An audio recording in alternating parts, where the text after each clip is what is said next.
Folks, welcome inside the Parisi Palace, high above 3773 East Broadway. This is a live edition of the Jake Feinberg Show, comedy on Power Talk. Thank you so much for making us part of your day today, anywhere you're tuning in around the world. And it's been a long time coming. This cat can stretch back in the lineage of all musics to the original masters of Little Richard and Fats Domino, and, Ray Charles and Sam Cooke and Bird and Dizzy and Miles, and he's continued to try to stretch that lineage into modern times, and has done so through concept, through polyrhythms, and through playing spiritual music with tension and release. Always staying on his path. Trevor Lawrence, welcome to the Jake Feinberg Show. Hi there, Jake. Thank you. Thank you, sir. Nice to be here. It is the highest honor, my friend, and it's been a long time coming. I'll be honest with you. I think you've probably been on my radar since 2013, 12. There's a divine thing here. And were you hip to that tune coming in? No. Now, what was that song? Now, that was a tune. I'm not sure what record it's off of, but it was a 69 Blue Note. It turned into a compilation, but it was off a Reuben Wilson album. That tune that tune was called Ronnie's Bonnie. And this is what I really want to start by asking you about, is that this was such a dynamic thing where, for a long time, you'd have a lot of organ drum duo stuff, period. Just guys kicking pedals with drums.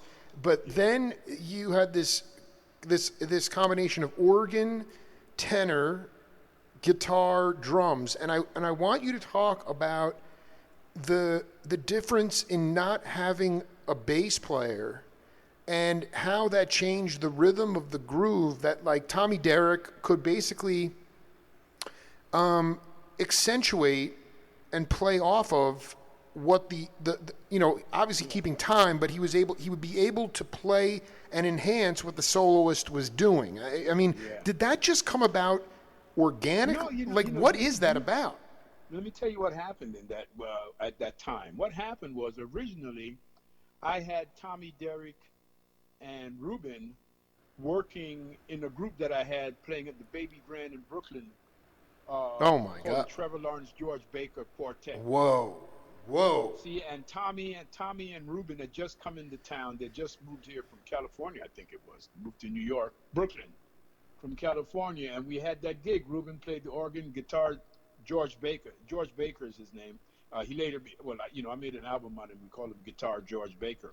But we started. What we started doing is a weird thing. As you know, I'm an arranger. I spent a lot of time trying to become an arranger. I started writing out a lot of songs that were hits on Motown and Aretha Franklin that we played. We played those grooves. You know what I mean? And what we would do is I'd play the melody on my horn and play solos and the whole thing.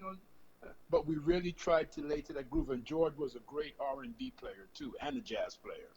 So that's where that sort of concept came from, as far as I knew. Now, I want to be clear. Are you talking about being in the Brill Building with Aretha? No. I'm saying that we started. I knew Aretha really well. But you were from Detroit, or were you from Detroit? George was really a great guitar player. He used to work at the Motown. We worked at Motown. He worked with Marvin Gaye for a while around that time. Wow. And we used to do these gigs on the weekend. This is really how I really got into the record business, actually, with that group at the Baby Grand. We started Baby Grand playing. We had a great audience. Everybody loved us because we played them songs that they knew. And you know how Reuben played. Oh my God, dude! It was the most. I'd be dancing my face off, dude. It was such danceable groove music. Yeah, and so simple. So simple. Of course, we played a lot of fast songs. No, you don't got to preface it. It was about essence. It was about vibe, and actually, it was about space in the music being music. That's the other part of it.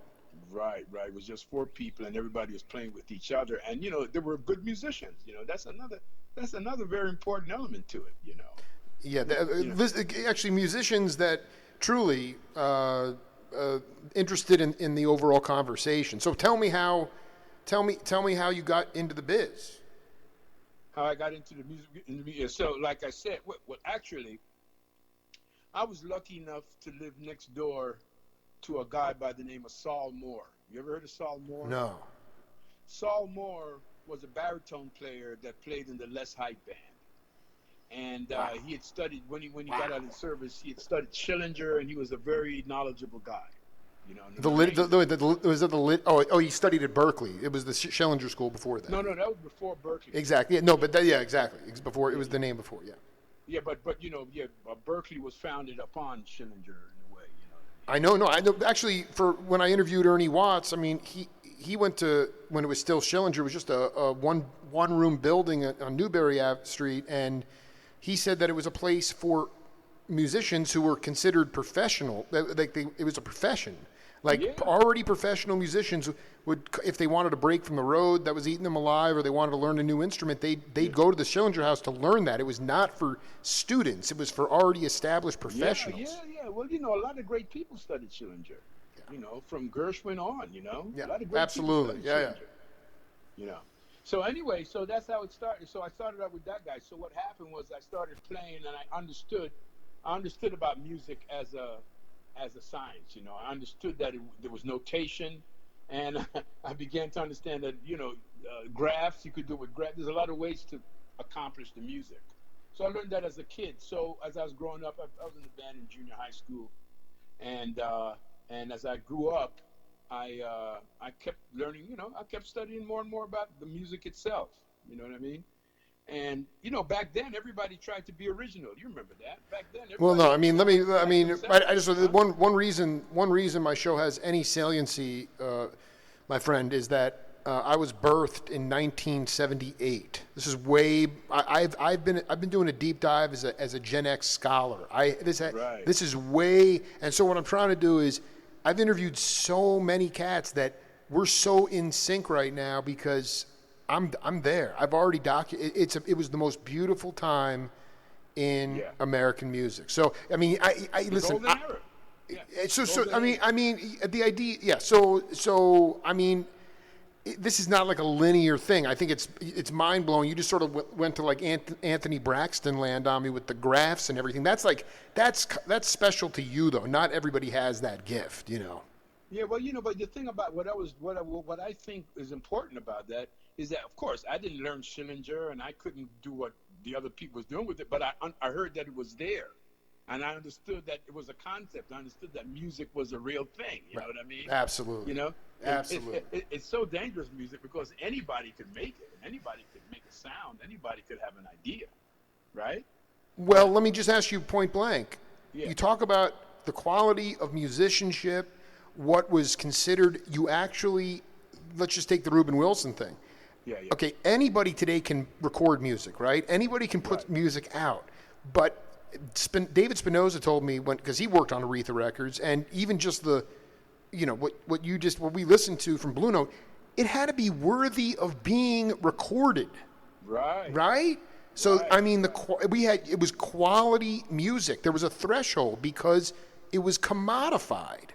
And that's the whole vexing thing for me at 42 is just, and now the perilous situation we find ourselves in just the idea that music has become a musician's gift to the world. And the idea is, I understand at the Baby Grand, you weren't getting loaded there, but you were putting money in your pockets, and the cost of living you were paid for it was a freaking gig. And you had fans that meant something to them. There was they had to come out. People had to come out. They didn't have no DVDs, and there was no TV. Didn't have nothing for you to watch it with. Well, and then some people would say that, and I can't necessarily argue with this, but I talk to guys who were playing in Sacramento. They'd be walking out of Dave's Soul Kitchen at 7 a.m. People would be going to church, and they're going off to the next gig. And you know what they said, that Mothers Against Drunk Driving had a lot to do with it. You cut down the nightclub activity, I can't really argue with that. Kids were going home getting slaughtered. This is more like in more suburban areas. But I'm just saying, the point about the music is that it had to feel good. It had to be visceral, because at that time, people were. It was music was about feeling. It wasn't about It wasn't about pacification. Right, right, right. And you know, I don't know. Maybe I take a chance saying this, but it seems like because of the way it was back then, and you know, we all had Duke Ellington, and we had Bird, and we had all them guys that was influencing us. We really had to learn something about music back then. It wasn't, you know, you couldn't sequence it and and spend 2 hours doing 4 bars. You know what I mean? Oh no, and also, I mean, let's be very clear. I mean, you might have learned. Your generation might have learned to read music, but most of you, in fact, I'd say all of you, even if you were reading at an early age, learned by ear first. You were learning off records. Because you read doesn't mean that it's all by ear. There's no, but that's the point. Is that there should be no. I'm not a musician. I mean, Gary Bartz told me kids' ears are locked today because they're learning to read before they can hear. Yeah. So the point is that you guys, your ears were freaking huge, man. Yeah. That is a truism. That is a way of looking at it. And Gary Bartz knows, definitely, not me. Yeah. But you know, I mean, going back to this, did you, in that time in your life when you broke into the biz, how much of what you were channeling in your truth, in your solos, and what Ron Carter says, you bring your kitchen solos to the gig, were you chanting a social consciousness because you were watching leaders being killed? Well, you know what? No, I don't know about that part of it because you wasn't TV and the internet. You wasn't seeing people killed that much. You know, at a gig, I remember you might see someone get killed at a gig, though. I used to play with a band called Carl Holmes and the Commanders, and we used to play around Philadelphia, around Norristown, dude. Part, you know. And there was a bar there that every Friday night they had a big oval bar in the middle of the joint, and the bandstand was off to the side. And every Friday night, man, you would see all of a sudden there'd be a partying in the bar, and somebody be chasing somebody down with a razor or something. You know, it was those things happen. You know, well, you had to keep the people off, the fighting people from getting on the bandstand, because if they got on the bandstand, you know, all your stuff would be wasted. It was a Music was an all-engulfing thing because, you know, firstly, me as a musician, that's all I was allowed to do. I mean, I wanted to be an electrician, but they didn't hire electricians in the union back then. And I knew about this music from Saul when I was a kid. And because I learned how it worked, I didn't just study, reading is just practice reading using your eyes, but learning about the music itself, what the notes meant, how chords work, voicing, I'm getting a junior understanding of that in my early age, as I went through it. Started writing lead sheets for singers and taking down songs. Wow. I remember I used to sit in the library in Prospect Park all day with my paper, copying standards and transposing them by hand because that's the only place. Yeah, you were going to say computer, but no, there were no computers. No, then there wasn't. But that's how you learned back then. Exactly. Well, yeah, no, exactly. Reuben too. You got an idea how it was. You had to learn to read because you had to play with other people. If you don't know how to read, then you're very limited. If you don't know how to read some, Well, I just also think that I mean, you guys also were coming of age when, not so much jazz, but the music was still growing, and you could have a big bag of standards and show tunes and things that you knew, and then you could build vocabulary off that just because it I guess that's the question is how did you meet? I mean, Reuben was he played football in Southern California. When did you first meet him and connect with him? The first time I met Reuben was at the Baby Grand. He came up. He was new in town, him and Tommy, and they sat in, and I liked him, and we got along great. I didn't know anything about him being a football player. I'm gonna send you. You didn't know that today? No, I didn't know that till you just. Dude, I'm gonna send you our interview. You're gonna. You're gonna lose your mind when I send you this interview. We were talking about he was a crushing defensive end. Yeah, I don't. Yeah.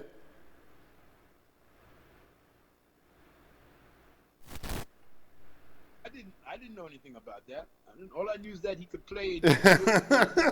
No, I just you're gonna when you hear this interview, Trevor, man. I mean, the spirits are laughing right now, man. So go ahead, man. I mean, he came in and sat in, and then. And he got the gig, and we really dug each other. And we played, and that's how it was. I don't know. I don't understand.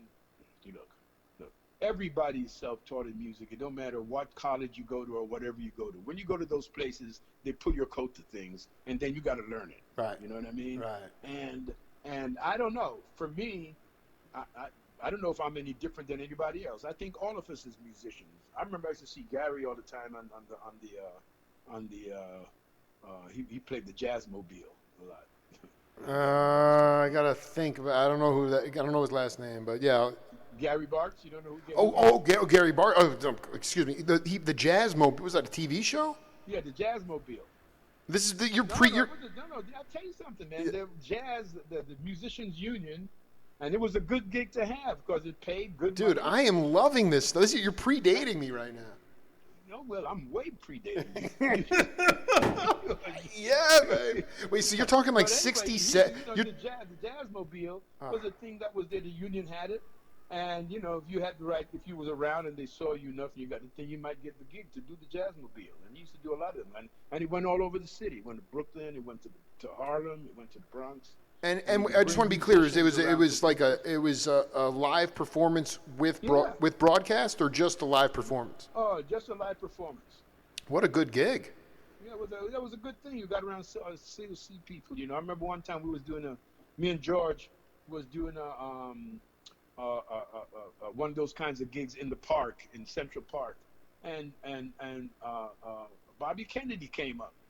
Took a picture with him, Dude. I have so many stories about that time, but like I'm saying, the big thing is that everybody, you remember, let me tell you this, to really play a standard and make sense of it, you got to know something. You're damn right. No, I dig, man. The whole thing is so, you're going to lose your mind. We have a game on this program called Name That Voice. I want to see, all right, I'm going to put this voice in for you, and we'll come back and talk about it. Go ahead. But in the day, before I start, before George and I got together, I went to Ohio. This manager,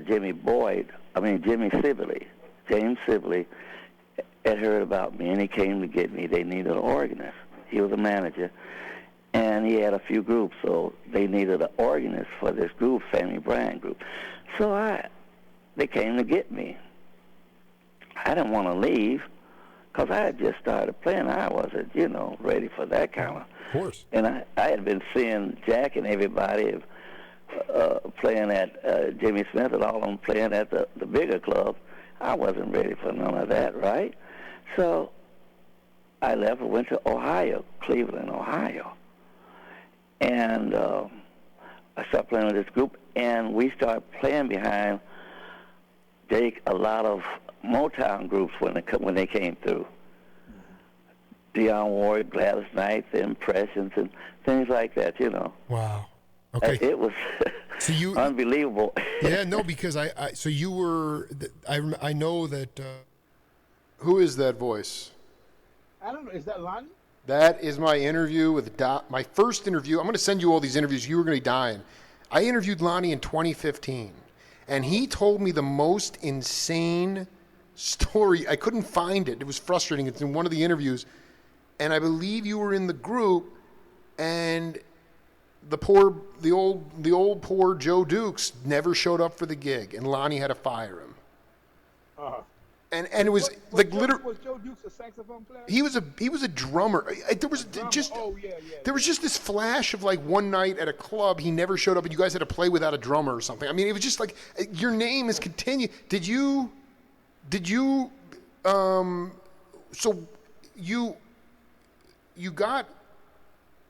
start working? Did you start going on the road with Motown acts after you got in the biz? No. Yeah, so let me tell you. I don't say unfortunately. Back then, if you had a hit record, if you had one person had a hit record somewhere, he could probably work that one record for like 7, 8 years because nobody didn't see him. Until you go there, nobody could see you. I love this. All the movies and shit. So we used to travel a lot around that area. But what happened to me was that a guy named Ron Anderson heard about me and George and Reuben and Tommy, heard about the group and heard about what we was doing. And George, you see what happened is that we'd be working at Baby Grand 4 or 5 nights a week. And it was steady money, but it wasn't a lot of money. But on the weekends, sometimes there'd be somebody that have a real good gig, like a dance or something, where you could make $50 for the night. You know what I mean? Absolutely. So everybody would leave the Baby Grand gig and send somebody to their place and go do that gig. So what happened is George was telling this guy about me writing the arrangements. If I was doing a lot of, the 100 Gets Captured by the Game. Oh man, dude, I freaking love that tune, man. Are you kidding? You arranged that tune? You arranged that tune? Huh? You arranged that tune? I was doing arrangements for the band that we had. Oh my dude, that's legacy, but man. anyway, what happened is that George kept telling Ron about me writing. So Ron brought me in and said, "Hey man, you want to write for a band?" Because he had like a 9-piece band, So I says, "Yeah." So I wrote for the band, and we're playing. And George used to take Eric Gale's place. You ever heard of Eric Gale? Are Eric Gale, man? Eric Gale was the only cat to ever play live studio lead electric and lead bass guitar in the studio.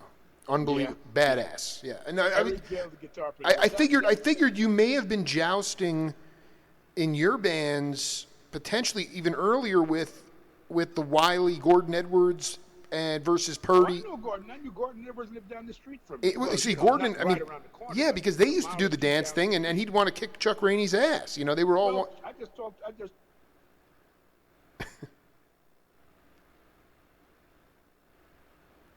with Ron Anderson, and one weekend I wasn't there because Eric used to do that gig on the weekends because he wanted to get out among the people because we like to booze and hang out. So Eric went in there and heard the arrangement and said, "Who did this?" And bang, bang, bang. So finally one day I got there and Eric was there and we met and we got along pretty good. And he offered me, he says, "Hey man, I got a date on Monday for Mary Wells and I ain't got no arrangements. You want to come do them for me?"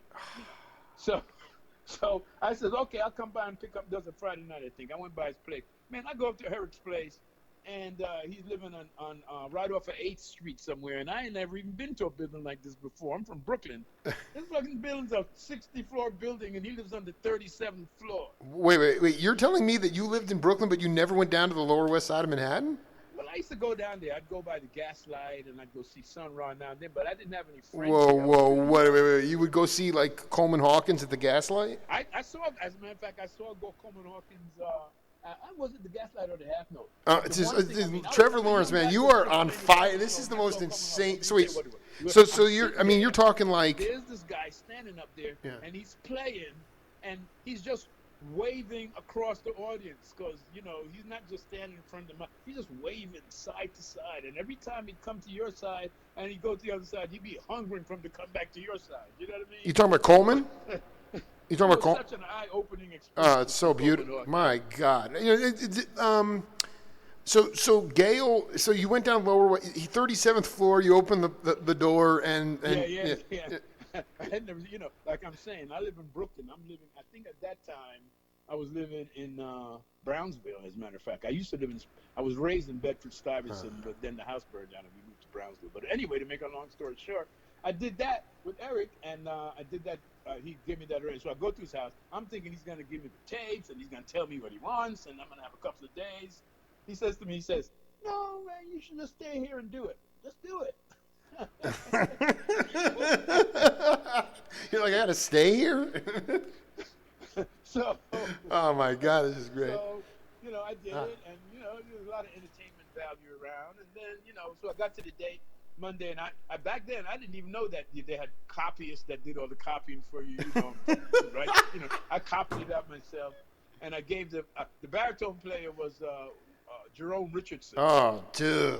And so legends. I give the music out to Jerome Richardson. There was an alto part, a baritone part, 2 trumpets and a tenor, I think. And I give it to him, and the music, and they played the first chord, and it's fucking, what the fuck? It was the worst thing you ever heard in your life. You know what happened?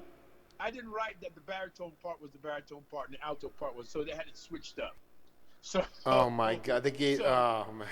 That was the first session that I wrote for in a full recording session. That was it. And you know what? Once we turned it around and changed it around, it was beautiful, man. And you'd be surprised. Back then, you know, they had them answering. They had those. The way that it worked is that if you was with the right. Yeah, it was called the radio registry. Radio registry. The radio yeah. registry. Yeah. That's it. Yeah. You got it. I got, dude. I've lived this life, man, in a different life. You know, so that's how it is. And I tell you what happened. It's so cool, man. I started doing dates, and what happened was I was arranging and playing sessions, and I did a lot of them. I played on a lot of records. You'd be surprised. I mean, what in your mind? Like, I listened to a Joe Zawinul arrangement from the late '60s, and there's, I don't know. Have you always tried to approach it from like a third stream perspective, or what is sort of your? I know everything's different, but I mean, like, in your approach. My thing really was to I really tried to understand the colors, the colors of the chords. That's how I did it.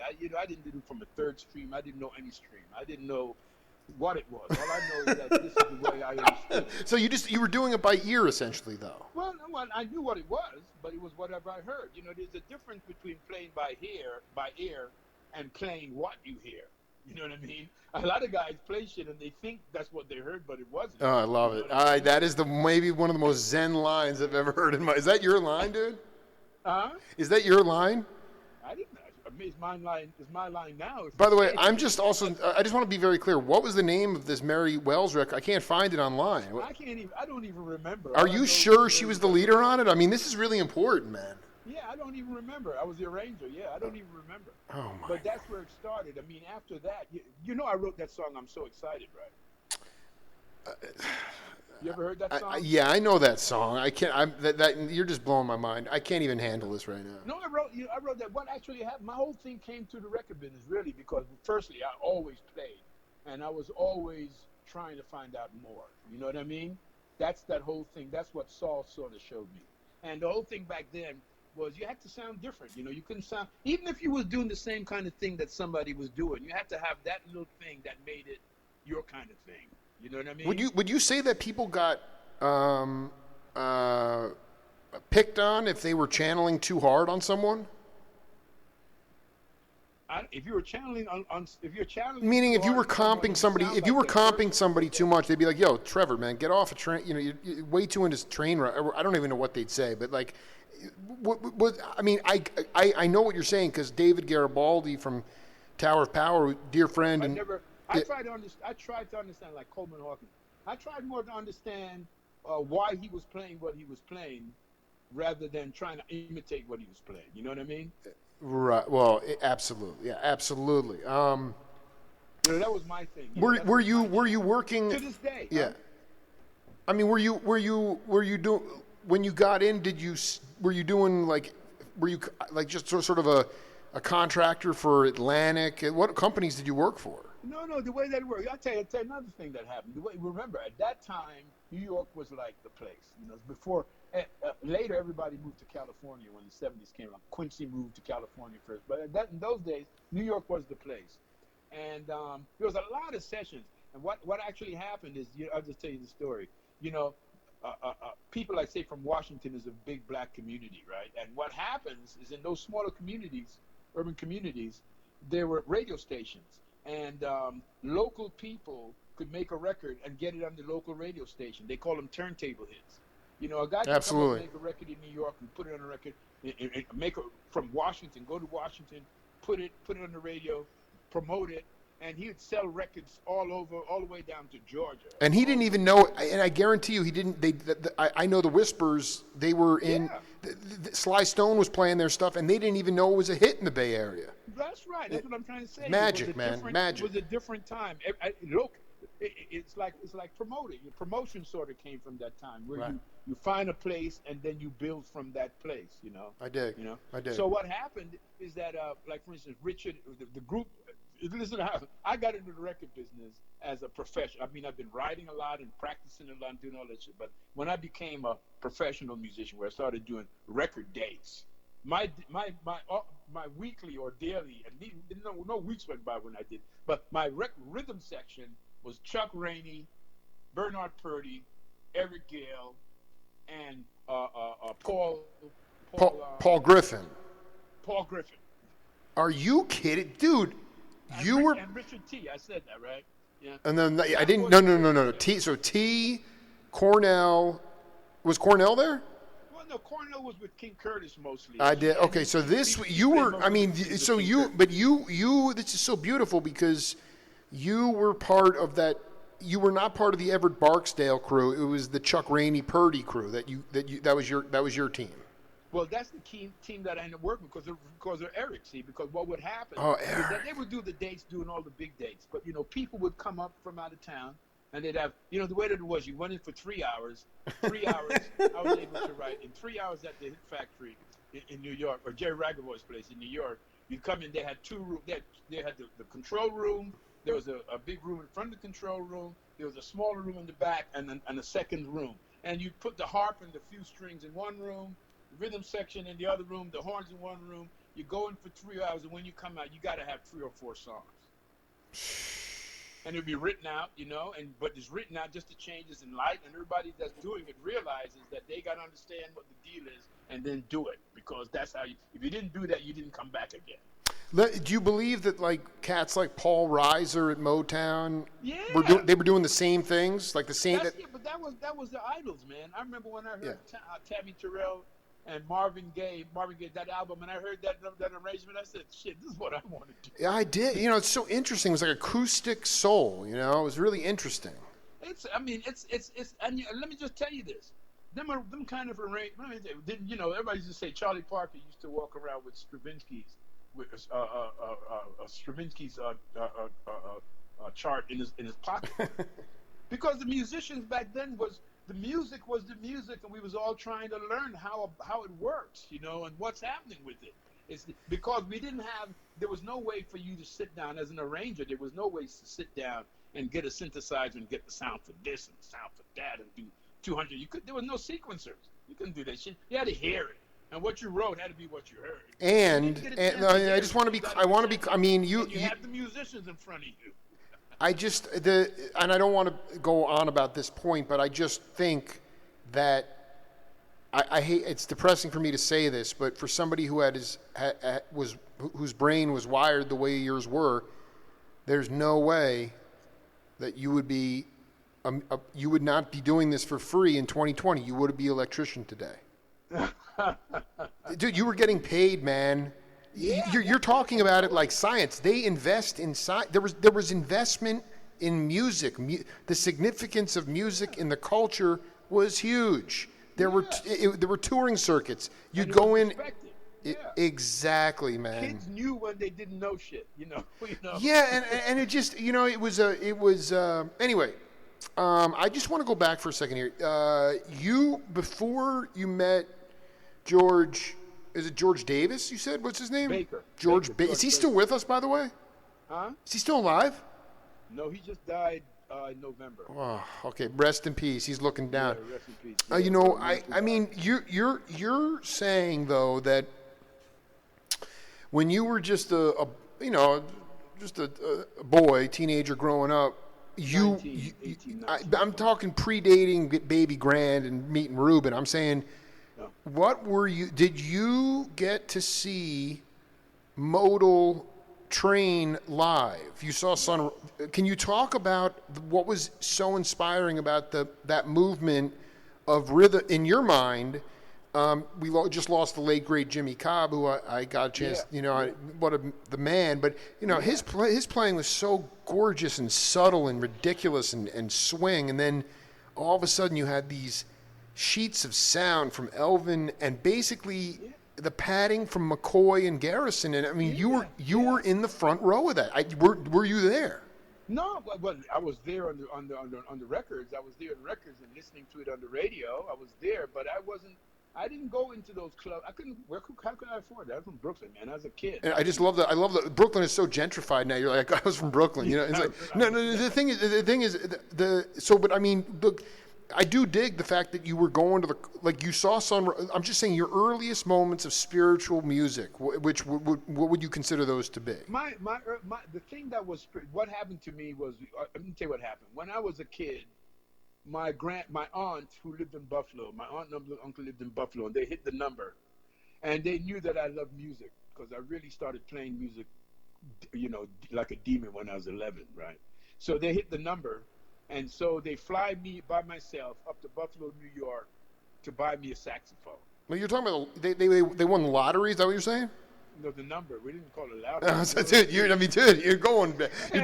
going to Never Ever Land on me, man. Holy cow! Then they hit the number and they said, "We're going to buy you a sax." Yeah, so they brought me up there. They took me to the pawn shop and they bought me the horn, and they put it in the case. And when I got them, they gave me the horn, and it had a Sonny Rollins record in it. Wow, that is sick. That's and so cool, man. Wait, so was it Columbia? It was Columbia Record Club or something? No, well, of course, after that, back then, you could join the record clubs and not pay. But this one just came with. Do you remember what the record was? Was it like the Bridge? What was it? The Bridge? What was the record? But that's how it started, And then I started. And then actually, what happened one day, one early day in Baby Grand, before the gig with George and those guys, I had this guy named Orville Nurse had taken a liking to me, and he was like my mentor. He just liked me, Yeah, well, dude, dude, everybody loves you, man. And he was a little bit older than me. So Orville Nurse and me, we were playing at the Baby Grand, and one Sunday it was a cocktail sip one Sunday afternoon. Right. And Orville's sister used to hang out with Kenny Dorham. So the greatest, most exciting day in my life happened when Kenny Dorham and Sonny Rollins came to see us play. Oh, they came to watch you play. They came to us because she came. Of course, no. I mean that was just what a mind blowing experience. And took a picture with his arms around me, and I never saw that picture again. I'm still looking for that picture. I mean, were you? Oh my God! About 18 or 19. So Orville Nurse, you got the gig at the Baby Grand, and then. Would you say that you did you do? I mean, because like we just heard from Lonnie, and he told, of course, Lonnie's from Buffalo, and right. and he told this magical story about reconnecting with George Benson after a long time. Grant Green was really horny to play with Dr. Lonnie, and was harassing him at the I think it's Small's Paradise. It was just, he told the most amazing story, but it was like. I mean, did you recognize even then viscerally that what a brother and sisterhood the community of music was? Well, you knew that there was something special there because those guys, I'm trying to remember, Count Basie's, is that name of the club that was up there in Harlem? Because I know. And Minton's Playhouse. Minton's Playhouse, too. Huh? Minton's Playhouse. Yeah, but there was also a place called Count Basie's. Sure, yeah, no, definitely, yeah. I mean, not far from Small's Paradise. Yeah, it was a brotherhood up there, man. In those days, everybody was super cool with each other. I'm telling you, it was a different feeling, because you know what, everybody spent time with each other. Like I'm saying, you got to remember, there was no VHS, there was no home TV, no movies on the TV. Absolutely, people went out. Absolutely, and there was no air conditioning. No. But I think also Joe Porcaro, you might have worked with Jeff in the studio for all I know, but yeah, okay. Jeff very, very well. Well, Joe, his father is a dear friend of, like, I've been in the weeds for a long time, man, and Joe talked about growing up and the Hartford Housing Commission. It was mandated in the cities, in these certain quad apartments, you'd have a Jewish family, a Catholic family, a black, it would be, and and then the kids would be in the basement, putting on the Victrola. But the point is that it wasn't just hanging out; it was people that didn't look like each other hanging. I mean, it wasn't. There was plenty of segregation. Don't get me. New York was an outlier. There's always segregation. There's segregation, but I mean, people. It was people were more in touch with other people. we're all one human race. Yeah, I mean, remember, the idea that right with now, the younger people, Yeah. the younger people take the action on it because the older people, the people always carry on what they're used to. You know what I mean? I mean, I It's like also let me evolution. be very clear. I can talk a big game at 42. I don't know if I'd have the balls to go into Harlem and see the Reuben Wilson and Trevor Lawrence at that time. I don't know if I could have done it. But you would have been totally safe. 'Cause that was You know what? all- Every cat that I talked You know what I'm to, saying? that every white cat that I talked to from Oakland, that would go in to the clubs to see Gaylord Birch, they said the vibe was always welcoming, always good, and that Beautiful. speaks. Yeah, that's it. Eh, That's how it was. As a matter, oh man, I got so many stories. to Yeah, tell no, you. we're just. This is just set because I mean this is just a serious jam. This is just set one for us. But I'm just saying that it was. I transcribed my interview with Trump canceled the Tulsa thing, but I was looking back. I did this interview with African Jamal Davies, and he was talking about one of these historic black radio station KLUU, and basically. In Tulsa, in Oklahoma, like the white stations wouldn't play any other music except music of white people. But black radio, nothing has ever been replicated like that. They played everything. They played every style of music, a lot of gospel, R&B, and blues. It just seems to me like, we don't need to get into it, but man, there's just so much guilt and pain within white America. And I don't know how any of this is going to work out, but I mean, the truth hurts, man. Yeah. The truth really hurts. And when you have been in denial for a long time, It's hard to believe, for me as a black person, Yeah. it's hard for me to believe that they didn't realize what was going on because we were all there together. I mean, well, no, but that's the point is that the reason the guilt is there is they damn did know they knew. Oh, yeah. And now they had to live with that. That's the karma that they live with. yeah. So, I mean, look, back for me, I tell you something. I was born in Jamaica. I'm a Jamaican-born person. Although I came here when I was just a little kid. And Jamaica is a black country. So when I came to the United States and I started living in Bedford-Stuyvesant, I didn't know anything about it. All I knew is that the white people, I only saw white people when they were going down Nostrand Avenue because they're going from Manhattan back to the ocean. So interesting to hear. I So didn't have interesting no to feeling hear. about that. And I had a lot of Jewish friends and white friends, but because I didn't experience the thing that all of my friends that were born in the South experienced. You know what I mean? Did you grow up with Billy and Wayne Cobham? I knew. No, I didn't grow up with them, but I knew Billy. They were in Bed-Stuy. I think also was also the Ron Anderson. I mean, you must have been. I mean, Just ask Billy about this. yeah, go ahead. No, No, so yeah. we had a gig up there in Harlem. I want to say it's way up in the Spanish Harlem, right? Oh, and so deep it's a up big, there, It's a man. big. I love this, dude. It was just blending everywhere, man. It's a big political thing. I forgot who the guy that was running for president or something. But they have this thing. So me and Billy and Ron and the guys that's playing this gig, we show up and you got all these guys walking around the FBI or the people that's protecting them and we're all there packing up and getting ready. And this guy comes by and he says, "Hey, I'm going to the coffee shop." And everybody's giving this guy 20s and blah, blah, blah. So all the FBI, everybody. So Billy too.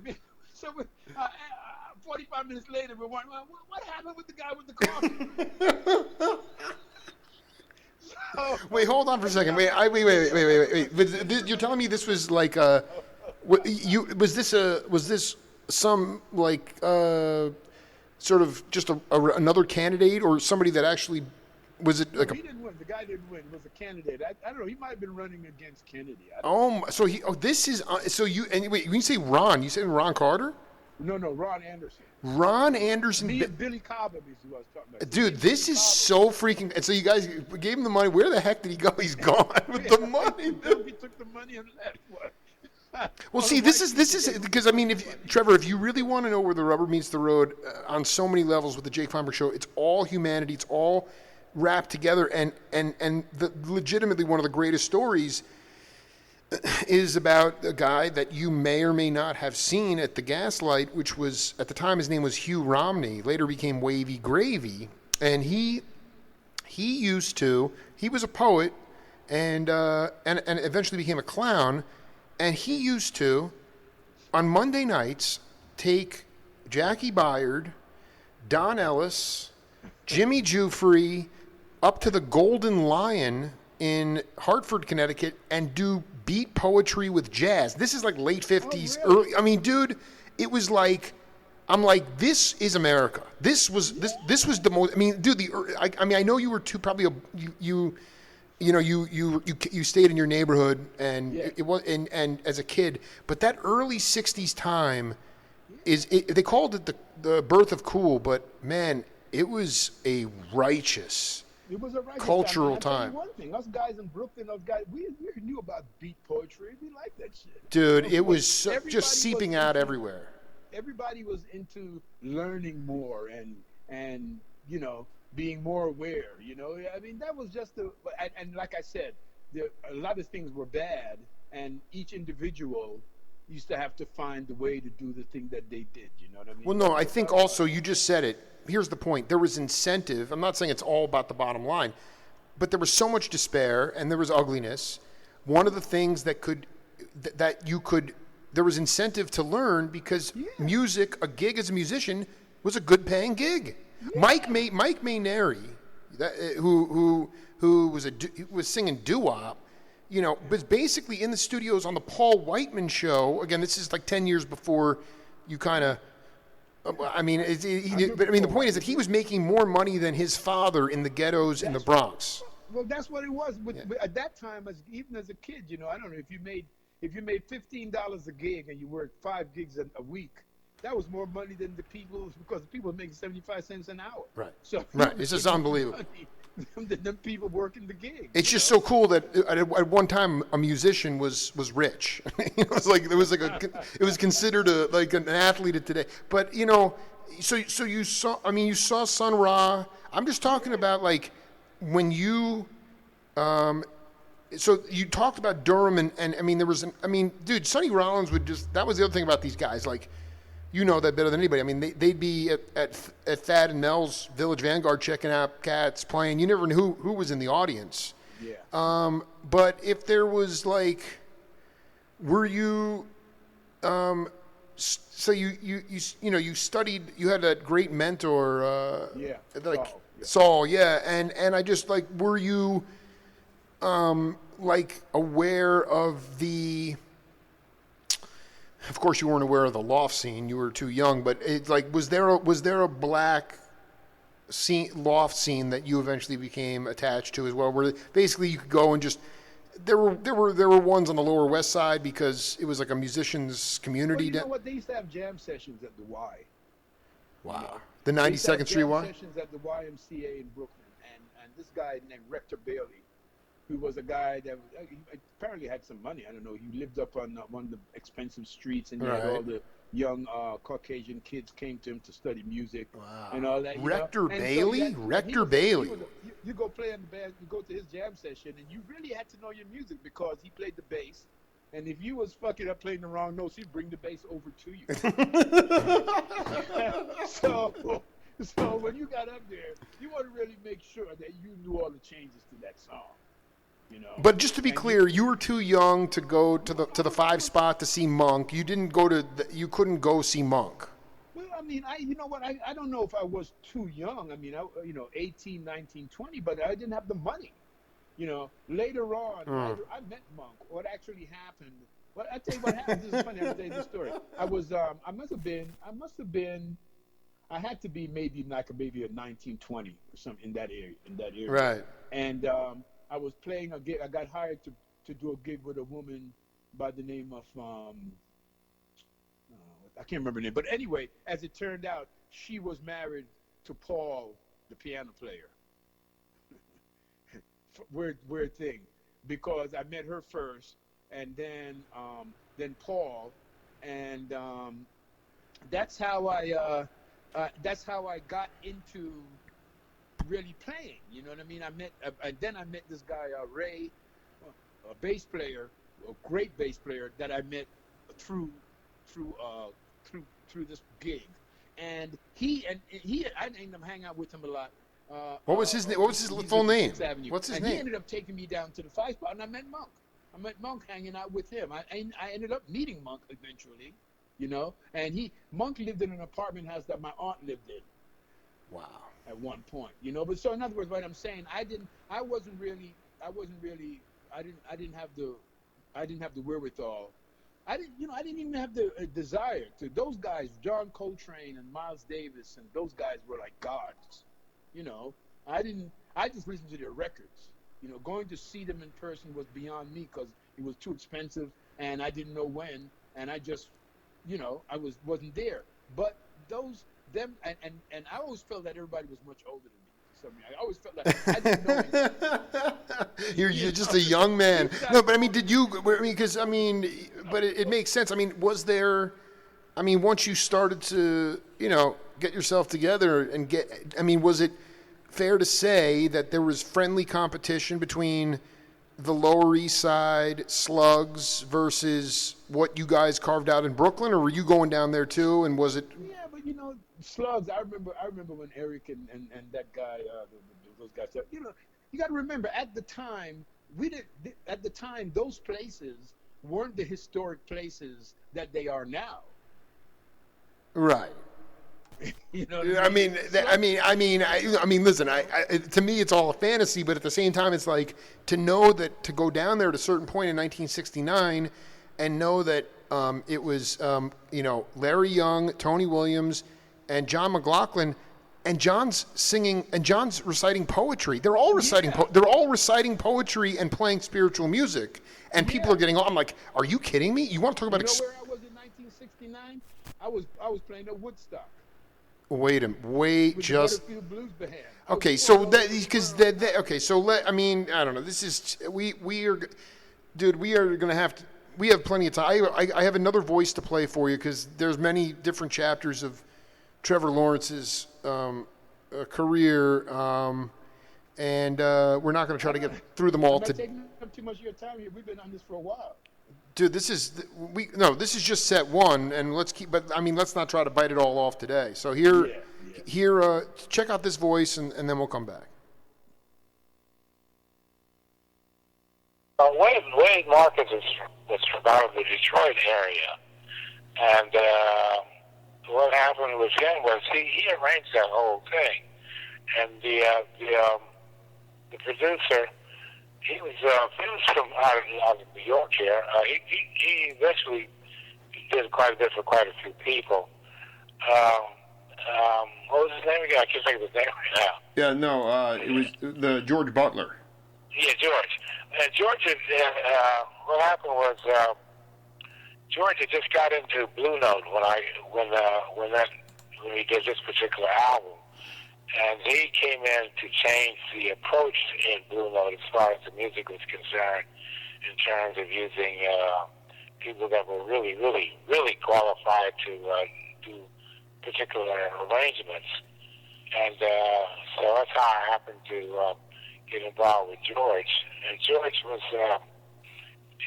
George passed away too. He was a very good producer, as a matter of fact. But what I was trying to do with him was a little different than what we had been doing. He wanted to use a more sophisticated approach to the music at Blue Note, rather than just the sort of jazz type of thing where you use 4 or 5 people and that was it. He wanted to use the big sound. So that was the direction we went in with George. You know who that is? No, I don't recognize that voice. Okay, that was an interview, and it's hard to hear. I did that interview on January 12th, 2013. That was Reuben Wilson.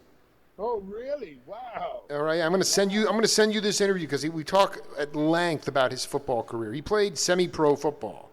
Wow. And he had a stroke or something, though, right? You know, I don't. Yeah, I don't know. You know, I don't know. I mean, What I do know is that you came in, clearly I remember, jazz was a waning music in popularity in pop culture in the late 60s. And so, guys like Jerry Wexler, who were making hits with soul and R&B bands, they try to incorporate larger horn sections, make jazz more commercial. Did you have to, how did you, I mean, you're not a purist. You didn't come up with like Richie Kamuka, where like you weren't a bop purist. And, I mean, dude, even Freddie Hubbard used to get glared at by like the serious bebop cats because like he wasn't playing the real stuff in the late 70s. He was playing like, going to the Ozone and stuff, right? And so, I mean, how did you navigate, if at all? I mean, it doesn't sound like you were even remotely concerned about any of this stuff, but he talked about George Butler coming into Blue Note around that late 60s time and trying to make the arrangements more sophisticated. It sounds like that's what your job was too. Yeah, but by that time though, I'd been gone. By that time, I was off into something else. By that time, I was really into pop music, and like I said, I started playing with the Butterfield Blues Band. Actually, what happened? I did a record session with them, and then they invited me to go out on the road with them. And so I was like one of those first guys that leave on Friday and go out and play rock and roll or play blues. And I met everybody. I ended up doing the arrangements for B.B. King. I mean, it was a different. Nobody was categorizing anything. You'd get it. You'd hear a hit.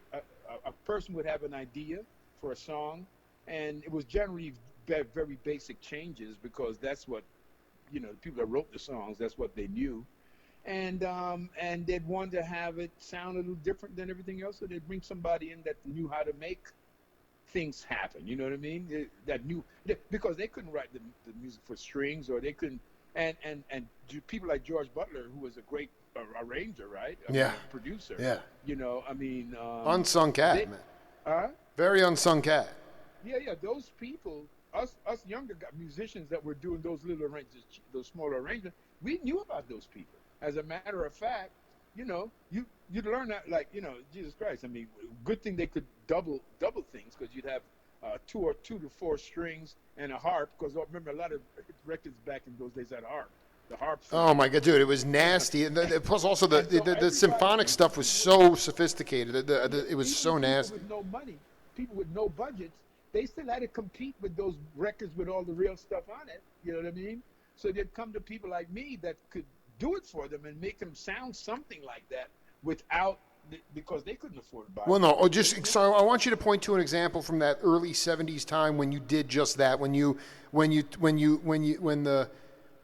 sonically, you were able to sonically expand the record with no real resources. Well, what we used to do, like I said, you'd get I can't remember the guy's name. It's such a long time ago, but there was a black dude that was with the orchestra, with the symphony orchestra, and you tell him, say, I need 3 strings. I need 3 strings and a viola, 3 strings and a cello. Right. And so and so, and he'd bring them for you, and then you'd record them, and then you'd double record them. You know what I mean? You'd overdub them so that they sound bigger. I did. Okay. And but the thing is, the ideas is the lines. So what you sort of get a texture that won't be as rich as what George Butler and those other guys were doing, but it had the feeling. It had the right feeling for those records. The feeling. It was the feel. Yeah. So you had a chance to record at Rudy Van Gelder's in a jazz contest before you moved to the West Coast. Can you talk about some of the? No. I never recorded at Rudy Van Gelder. Where did we do that record? Where I mean, I'm looking at it here. It's hold on. It's 69 recorded at Van Gelder's studio. Yeah, well, so there. I'm trying to show. And the producer was the producer was Francis Wolff. It's hard to even believe that I did that with Reuben in '69. Dude, that's what I'm saying, man. You're timeless, bro. Timeless. Yeah, I'm telling you what happened, man. I knew that because your name kept bouncing around the room, man. By '69, by '69, I was doing a lot of sessions. I started doing a lot of sessions in like '67 to '68. I think by '69, I'd already played on "It's Your Thing" by the Isley Brothers and all of that kind of stuff. I'd already done all the stuff with King Curtis and Roberta Flack. I'd done all that stuff by then. And what happened was I started doing this thing with the Butterfield Blues Band, and that was a remarkable time because I was playing baritone, and we were going. Dave Sanborn, Medeo, Gene Dinwiddie. We were traveling all over the country, man, playing with Fillmore West, Fillmore East. We were traveling everywhere playing the music. Wait, Phil Wilson was on drums? Yep, right. Dude, are you kidding me? You were in that band? I every time somebody say Philip Wilson. Wait, was Buzzy Featon in that group? Was Buzzy in that band? Was Buzzy Featon in that band? Yeah, Buzzy. Well, I took Buzzy, Dave Sanborn, and Steve Medeo, and me went, and I took him with me, and we worked for Stevie Wonder. We did all that Stevie Wonder stuff. No way. Yeah, I took him there. Dude, Trevor Lawrence is the conduit. Unbelievable. Dude, Buzzy, I mean, you know, man, I feel like I saw Buzzy the other day. I saw Buzzy about a year ago, actually. Yeah, I went to his studio where he makes his guitars, and we did a Facebook Live. Did? Oh. I love that cat, man. I love him. Yeah, but I mean, Butter. It's funny because, like, I wonder. You can tell your own story. Buzzy was playing. He got invited down. Al Cooper hipped him to a Elvin Bishop session or something, and Buzzy went down and played bass. And he didn't get that gig, but Elvin told Butter about him and said, you know, this guy can play guitar too. So he went down and did the audition for Butter and got in the band. Yeah. How did you get in the band? I told you I got in the band from doing record sessions. I met him. Yeah, but in what Jerry Ragavort produced the Butterfield Blues Band, and he brought me in to play baritone on the gig because I played for Miriam Makeba with him. I played on all his records. So when that happened, they approached me and says, hey, you know, because that's when Butterfield had a band that had horns. Huge horns.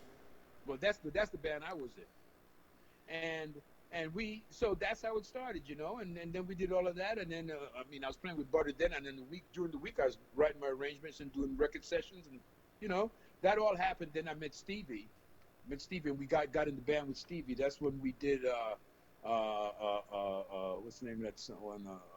Talking Book, Superstition. Yeah, I mean, you're telling me that because was that recorded on both coasts? Because I thought David T. Walker was on those. No, I don't know. On what, Butterfield? No. Steve, the Stevie ones. You said you got Buzzy in there. No, Stevie. We started doing the Stevie things in New York. When we first met Stevie, we were in New York, and we left Butterfield Blues Band, went with Stevie, and went on a tour in England. And then I started, you know, I worked Bob Morgulloff and Malcolm Cecil. Those are the people with the synthesizer thing. Those are the guys that changed the industry with Stevie. Because remember, Malcolm I cannot believe you just dropped Malcolm Cecil, dude. Holy cow. Huh? Dude, I don't even.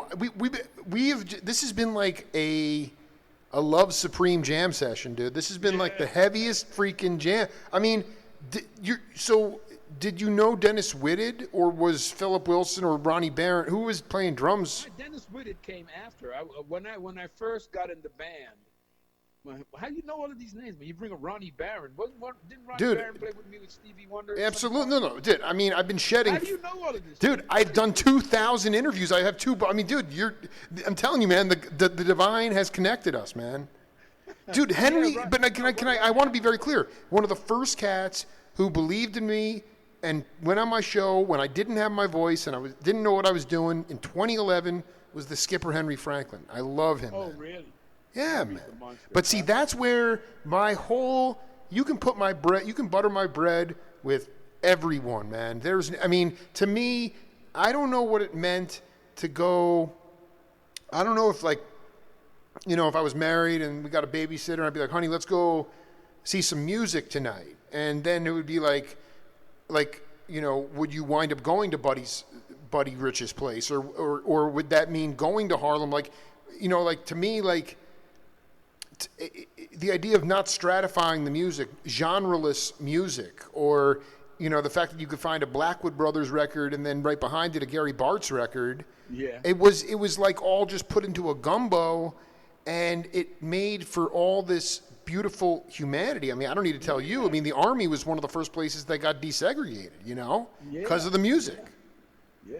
So, I mean, no, I mean, dude, I mean... but like I'm saying to you, I was very lucky. I was very lucky because I was able to raise my family and do what I did without having to have a night gig playing in bars every night, which I've done that for 10, 15 years anyway.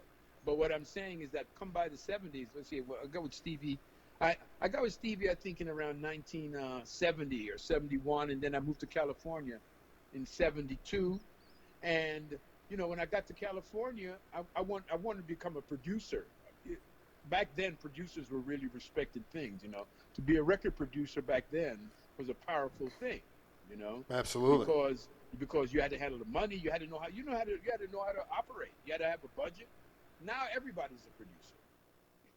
No, everybody thinks people had defined roles and they were good at those roles. I mean, it was just like in the late 60s, again, I blew your mind with that Ronnie's Bonnie, that tune.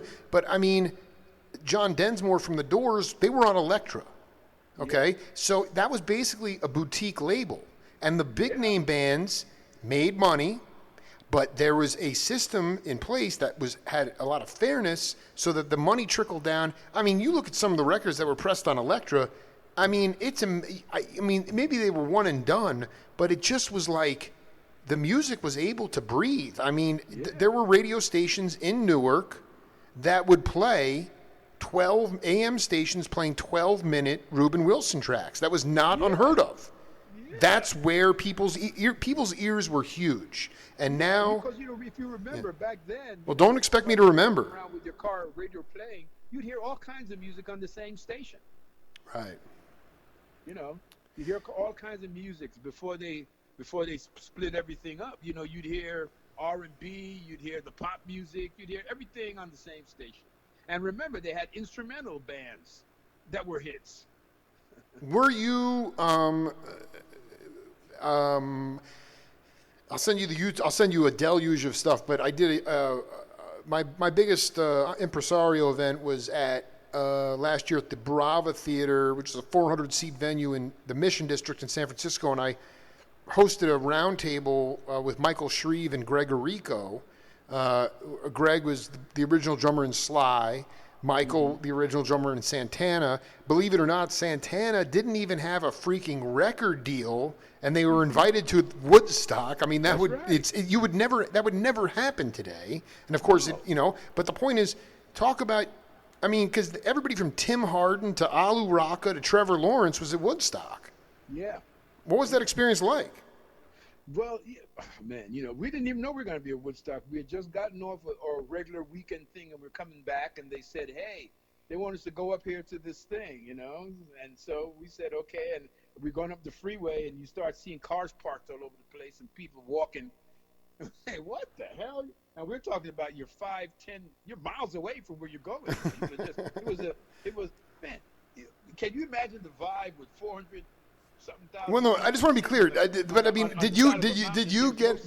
were you able to bring the the van closer to the stage, or did you have to walk? Everybody, I don't know. It was a big stage, but everybody people were far away. Yeah. You look as far as the eyes could see, you saw people. Wow. It was the whole thing. It showed you. Actually, it shows you because back then, young people were fighting the whole thing with segregation and can't do this and can't do that. They were fighting that then. Oh, they were fighting. There also was the Vietnam era, and well, of course, and all of that. Yeah, and I actually want to wrap up set one with you because we'll do this next week. Do set two because we just got a lot more to get to. But with as honestly as you can, I mean. I've interviewed a lot of total unsung beautiful musicians, and I've also interviewed a lot of luminary cats. And I remember George Clinton telling me in our interview that if not for LSD, the Vietnam War probably would still be going on. I mean, when I look at I mean this as seriously as you can. I know it's hard, maybe from your perspective. I mean, you've lived a very beautiful life in a systematically corrupt, culturally biased capitalist system, but you have made it. But what changed in the vibe of the country when we went from just marijuana and psychedelics to crack cocaine and hard? I mean, how did that splinter the humanity? Because nobody was getting coked up and freaking out. I mean, LSD and pot. I mean, that's what George Clinton. He's like, it ended the Vietnam War. People were putting flowers in guns. Yeah. And I mean, you whether or not you did it or you didn't do it, you felt it. I'm from the area. Yeah, you felt it, man. So how? I mean, what? I've been smoking weed since I'm a Yeah, little kid. yeah. I mean, absolutely. So I mean, that like McLaughlin said, he doesn't consider marijuana and LSD hard drugs, and I mean, the point is, it's like, what did it do to our humanity when that stuff infiltrated all the communities? Well, firstly, I don't know if I'm capable of answering that. It's your interview. There's no right or wrong. There's no right or wrong. It's just an opinion. Yeah. And I tell you, back in that era, there was the drugs. The drugs were like given to these. The people were targeted with those drugs. When you in the 50s, you could be walking down the street and you see a guy walking and he's a junkie and he stops and he pauses, trying to step up to the curb. People were being tread upon by the drugs. The people didn't just choose the drugs that happened to be there, and a lot of musicians, would get paid in drugs. I know. Well, no, I mean, that's what I wanted to say, because like Grant Green and those cats, like they go to, I don't know how that even worked. I mean, they would get paid in drugs and for make rec. That's insane. Yeah, it's insane. But you got, like I said, to me, the thing that's changing the world, is going to change the world, is the internet and social media. Because back then, that shit was happening and nobody knew. Nobody knew except the people in the neighborhood or the ones that read the newspaper like that. It's not like now where people get together and say, it's happening to me too. And they're doing this to me too. You know what I mean? Yeah, man. I just wonder, I say this, I hear what you're saying, and it's invigorating. It's also invigorating to see people of color that have had very lucrative careers in this systemically. I have a hard time with the word racism, man. Because I just feel spiritually we are all one. And just by saying that with racism, that there's all these different races, I guess I'm just surrounded by people like you and all these other people. I'm not threatened by these. I don't understand what people are all hung up about. I really don't. And I realize I'm a naive Gen X. You never did. You never did you? You never felt that shit. Never, man. And so, I mean, it's just, what I'm saying is, it's depressing for me, even though we do live in an instantaneous time when we want things to be done yesterday. And I realize progress is slow, but it's like, this is, did you see the Dave Chappelle thing? Yeah, I saw some of it. So at the end, I didn't see it yet, but my friend told me, he goes, if there is no legislative, even symbolic legislative stuff that comes from this, then it's going to be an all-out war. Yeah, well, and that's what I'm worried about. I'm worried about the powers that be saying. I think is this. I think that up until this time, there was no way for everybody to see the truth. Right? There was no way for everybody to see the truth. Some people knew this truth. Some people over here knew a little truth, but there was no way for everybody to see the truth. And now, the way that it is, with all of us have this little thing on our hip, which is this phone and camera and recording device. I know. The truth is there, and everybody's going to see it. And then, it's either you're going to come with it or you're not. You know what I mean? It's taken a long time to get here. It's not slow. It's not fast. This is slow. We're here from a long time. This didn't just happen. A lot of people a lot of people of a lot of different colors died in the civil rights movement. It sounds and feels like it's going to go through that again. I mean, Mtume, I don't think so. I interviewed Mtume 3 times, and he said 2 years ago, and there was plenty of social media, Philandro Castillo, Minnesota. The video showed it all. And that cop never went to jail. Never went. Well, yeah, but now they're going to go to jail. I understand. What I'm saying is, like, I want progress to happen faster than just saying, okay, 4 cops went to jail. No, that's not good. Even with the Castile thing, I don't think that there was I don't think that the concept or the overall. I agree with you. I agree with you. Yes. Using their cameras to film shit and doing that, I don't think it was as strong then as it is now. Now it's stronger than ever. And I will say, Mazel Tov, for what it's worth. I live in this country and I love the music and I love people, and I'm very grateful that there are a lot of philanthropy going on to hire lawyers, because this stuff needs. You can see that the parents of these beautiful people that have been killed are traumatized, or they may not be the most eloquent public speakers, and so you need to raise the profile. And so people like Jay-Z, I applaud the social justice, but it's more than money, and white America can rarely admit mistakes anyway, and it's like, it's just, man, I'm always just trying to stay on the righteous path. It's all I can do. You're on the righteous path. You're looking for the truth. I am, man. You know what I mean? And that's how it's going to work. It has to work that way. People have certain visions of people. They think people think a certain way, or they don't think at all, or they have these habits or that. They don't realize that they could be wrong. And as they find that they're wrong, they've got to change, because this is real. That's real. It's just like the music. My band, what I'm playing now, okay, I did all of that stuff we talked about. Yeah, man. Marvin Gaye, the Rolling Stones, I did all of that stuff. But now you know what I'm doing? For the past 5 years, me and this piano player, this girl that really I believe is a talent, the band is all acoustic. Why is that important to you? Why is it important to me? Because dynamics?